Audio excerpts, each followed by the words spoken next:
வணக்கம் நண்பர்களே, இது உங்கள் பாலா அருஞ்சுவையகம்.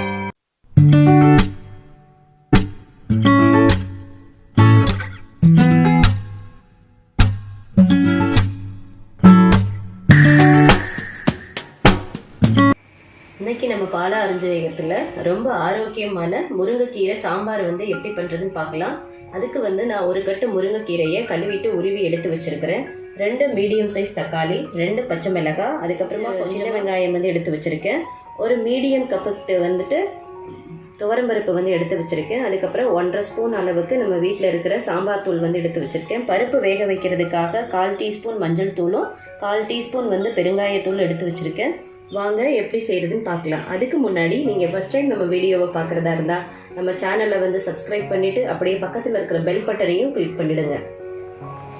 இப்போ நம்ம எடுத்து வச்ச அந்த துவரம்பருப்பு பார்த்தா வேக வச்சு எடுத்து வச்சாச்சு. நல்ல பருப்பு வெந்துருச்சு. இப்போ நம்ம வெங்காயம் முருங்கைக்கீரையில் அது கூட சேர்த்துக்கலாம். சின்ன வெங்காயத்தை கொஞ்சம் அந்த மாதிரி பொடியாகவும் இன்னும் கொஞ்சம் முழுசாகவும் நான் நறுக்கி எடுத்து வச்சுருக்கேன். இப்போ இந்த வெங்காயம், தக்காளி, பச்சை மிளகாய்லாம் இப்போ நம்ம பருப்பில் ஆட் பண்ண போகிறோம். வெங்காயம், தக்காளி, பச்சை மிளகாலாம் நம்ம ஆட் பண்ணிக்கலாம். அது கூடயே நம்ம முருங்கைக்கீரையும் கழுவி உருவி எடுத்து வச்சிருக்குது அதையும் நம்ம ஆட் பண்ணிக்கலாம். கொஞ்சம் கொஞ்சமாக ஆட் பண்ணிக்கலாம். இது ரொம்பவே பார்த்தீங்கன்னா ஹெல்த்துக்கு முருங்கைக்கீரை ரொம்பவே நல்லது. முருங்கைக்கீரையில் எடுத்துக்கிட்டால் நிறைய இரும்பு சத்து அதிகமாக இருக்குது.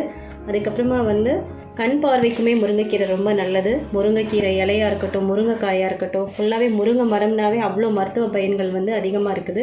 ஸோ இந்த மாதிரி முருங்கைக்கீரையை நீங்கள் வீக்லி ட்வைஸ் நம்ம சாப்பாட்டில் எடுத்துக்கிறது ரொம்பவே நல்லது. கொஞ்சம் நம்ம முருங்கைக்கீரை போட்டாச்சு. இப்போ கொஞ்சம் நேரம் அப்படியே நம்ம லைட்டாக மூடி வைக்கலாம். கொஞ்சமாக நம்ம தண்ணி விட்டுக்கலாம்.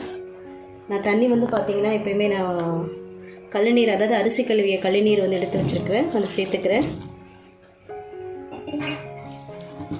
தண்ணி விட்டுட்டு ஒரு கிண்டி விட்டுடலாம்.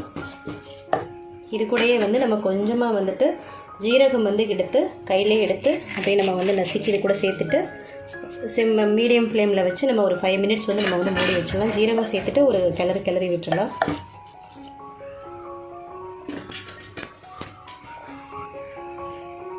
இந்த அளவு தண்ணி ஊற்றிட்டு நல்லா கீரையை கிளறி விட்டுட்டு நம்ம மூடி வச்சிடலாம். ஒரு மீடியமில் வச்சு ஒரு 5 to 7 மினிட்ஸ் நம்ம மூடி வைக்கலாம். மினிட்ஸ் ஆயாச்சு. நம்ம ஓப்பன் பண்ணி பார்த்துடலாம்.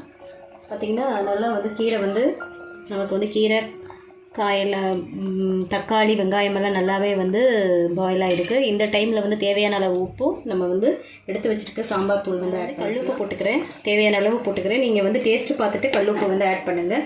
அதுக்கப்புறமா சாம்பார் தூள் நான் ஒரு 1.5 ஸ்பூன் அளவுக்கு எடுத்து வச்சு இதுவும் சாம்பார் தூளும் டேஸ்ட் பார்த்துட்டே போட்டுக்கலாம். ஏன்னா இதுக்கு ரொம்ப காரம் தேவைப்படாது. உங்கள்கிட்ட சாம்பார் தூள் இல்லை அப்படின்னா 1/2 ஸ்பூன் மஞ்சள் தூள், 1/2 ஸ்பூன் மிளகாய் தூள், 1 ஸ்பூன் அளவுக்கு மல்லித்தூள் ஆட் பண்ணிங்கன்னா இந்த முருங்கைக்கீரை சாம்பார் கரெக்டான டேஸ்ட்டில் இருக்கும். நான் ஒரு கட்டு முருங்கைக்கீரை எடுத்து நீங்கள் எவ்வளோ செய்கிறீங்களோ அந்த அளவுக்கு ஏற்ற மாதிரி சாம்பார் தூளும் உப்பும் ஆட் பண்ணிக்கிறோங்க. இப்போ நம்ம மிளகாத்தூளும் சாம்பார் தூளும் உப்பும் ஆட் பண்ணியாச்சு.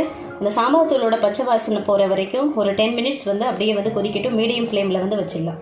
இப்போ நல்லா நமக்கு அந்த மிளகாத்தூளோட பச்சை வாசனையெல்லாம் போய் நல்லா குழம்பு கொதித்து நல்லா சாம்பார் நமக்கு ரெடி ஆகிடுச்சு. இனி நம்ம தாளித்து கொட்டிடலாம். ஒரு கடாய் வச்சுட்டு கடாய் காஞ்சதுக்கப்புறமா நம்ம ஒரு ஸ்பூன் அளவுக்கு எண்ணெய் சேர்த்துக்கலாம். எண்ணெய் காஞ்சிருச்சு. இப்போ கொஞ்சம் கடுகு, கொஞ்சம் உளுந்து, கொஞ்சம் ஜீரகம் போட்டுக்கிறேன். சும்மா ஒரு 2-3 வெந்தயம் ஆட் பண்ணிக்கலாம். ஒரு வரமிளகாய் கிள்ளி போட்டுக்கலாம். எண்ணெய் இதுக்கு அதிகமாக சேர்க்கணும்னு அவசியம் இல்லை. கடுகு பொரிஞ்சதுக்கப்புறமா நம்ம வெங்காயம் போட்டு வதக்கிக்கலாம். ஒரு 1/4 ஸ்பூன் அளவுக்கு பெருங்காயம் ஆட் பண்ணிக்கலாம். வெங்காயம் வதங்கியாச்சு. இதை நம்ம அப்படியே முருங்கைக்கீரை கூட சேர்த்துக்கலாம். முருங்கைக்கீரை கூட நம்ம வெங்காயம் தாளிப்பை நம்ம சேர்த்துக்கலாம்.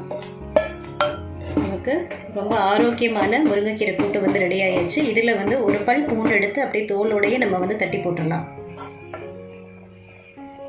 நம்ம பூண்டு தட்டியாச்சு. இப்போ நம்ம பூண்டு ஆட் பண்ணிக்கிறேன். பூண்டு ஆட் பண்ணிவிட்டு நம்ம ஸ்டவ் ஆஃப் பண்ணிடலாம்.